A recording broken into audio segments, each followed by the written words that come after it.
yango ya kotuna bango. Bon, premièrement, na nga tuna soki babota baza na bana ou bien mwana. Ok, toya awa liboso. Tokozwa kombo na yo na ok. Bon, totikalaka awa. Tokozwa kombo na yo na âge na yo. Kombo na nga Christian, j'ai 35 ans. Merci Christian, et puis osala anini. Na fonctionnaire à l'État. Ok. Bon, au passé dernière minute au simbaki ballon na yo pour moi temps. Au passé yango po anini.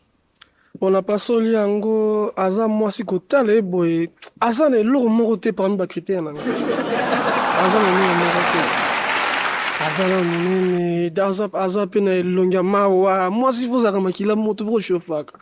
Donc aza vraiment na chance de pananga. Eloko ata moko te. Ok. Olingi ko zongi seluko par rapport à makamba lobby? Non. Ok. Azali style ya ba garçon lingaka?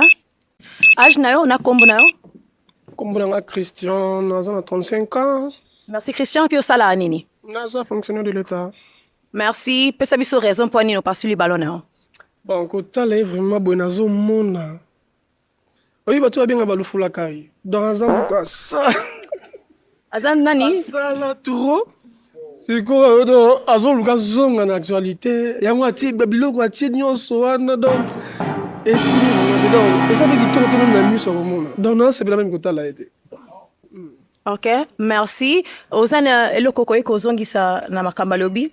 Et puis aza taille na yo, aza ba jara mibalo lingaka. Aza mwinde puis complet la tisipi singati. Eza bimi loko ya papa kala.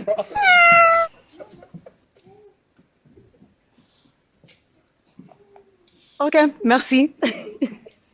Toya boye.